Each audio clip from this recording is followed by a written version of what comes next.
So yun nga guys, may pangalan na tayo sa ating Goldwing. Ang ipapangalan natin ay si Pakpak.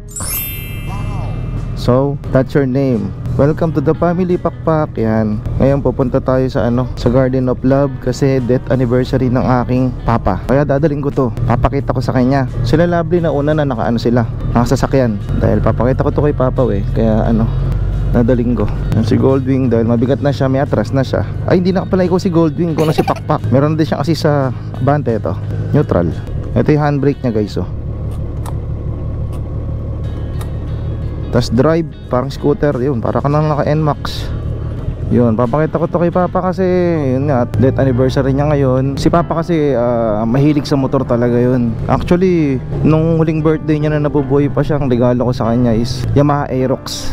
Tuwan-tuwa siya nun. Papa ko mahilig mag-ride yun. Dati nung may opisina pa kami sa Caloocan, minomotor lang niya yun. Minsan inaangkas niya ako. Tapos nagdi-deliver ng fire extinguisher, sinasakay lang din sa motor. Ginagawa nga owner yung motor Bili mo nagkaaga ng fire extinguisher, 15 piraso. Gano'ng kabigat yun, saka gano'ng kadami yun. Kaya papakita ko kay papa tong motor na to. Kung nabubuhay lang si papa, naku, sigurado siya unang-unang hihiram nito. Kaya papakita na lang natin muna sa kanya. Yun pa, yun, at least hindi mo man nakita tong, o hindi mo naabutan tong si Pakpak. Alam ko makikita mo to kung nasan ka man. At gagabayan mo pa kami sa mga ride namin. Itong motor na to, si Pakpak, kung di ako nagkakamali, tumitimbang siya ng 367 kilos. Tapos siya, 24 valves. Ay, 24 ba? 16. Basta ang ang engine displacement niya 1,830cc ba? Parang ganun. Basta may gansal pa yun, hindi lang siya 1.8 mahigit Hindi lang siya 1.8 1.8 siya mahigit Gano'ng kabigat tong motor na to. So, dito tayo. Kahit i-banking mo siya ng alam mo hindi kayo tatawid ni Garden of Love guys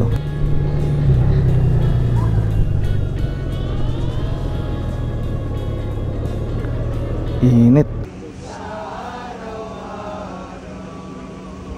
Malilimutan, hindi kita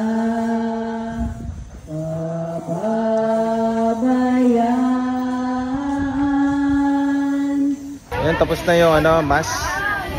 Wala pa si Luisito, lagi late talaga yun. Pero tigmagkakaning ganyan. Libre na lang po, pogi naman kayo. Ganda naman ni Tito. Si Bayaw nga pala. Kakamustahin natin. Bayaw, ano nararamdaman mo ngayon Bayaw? Gusto mong goto Bayaw? May goto doon, goto hell. Si Bayaw, nasobra niya ata ito sa klap-klap Sa klap-klap. Bayaw, wili ka nga. Kaya ba mag-wili? Wow, yabang ni Bayaw. Sagad mo. Oh, Bayaw, bagay sa'yo, gagi. Gago! Papa Gago! Bayaw, tayo mo donut. Donut. Magdo-donut ako. May talent ka Bayaw, tago mo na lang. Hello ma. Malagot ka kay Papa. Late ka. Bumili ka ba yan? Sorry. Naka-runner ngayon. Bagay kay Bayaw. Sarap magpapasahero dito, Bayaw. Para ka lang nasa sopa, Netflix na lang kulang Yan, napakita ko na kay Papa yung motor ko. Hello pa, I love you. Hello Nanay Pe, Lolo Ando, I love you. Bayaw, bagay pala pag dyan nakaupo, What? Mukha kang tanga. Kasi Klap-Klap Parang nakikita ko yung mukha ni Klap-Klap. Sinasabi niya, nakatingin siya dun kay Pakpak. Sabi niya, boss, congrats sa bago mong motor. Nagbabay ka na ba kay Papa? Bayaw. Paano pag gagawin? Yung bakante na iso. Kasi na talaga Bayaw. Bye-bye ba? Bye-bye. So guys, sakay na tayo kay Pakpak. Uwi na tayo. So yan, napakita ko na sa iyo si Pakpak. Happy 3 years death anniversary Papa. Yan, lagi mo kaming gabayan. Lalo na pa yung mga desisyon ko sa buhay. Yun, lagi mong gabayan lalo si Mama. Pagalingin mo na siya para makalakad na. Yun, you're always in our heart Papa. So salamat sa mga gabay mo. Alam ko ikaw ang nasa kabila lahat ng blessings na natatanggap namin. Kumbaga pa, nauna ka lang.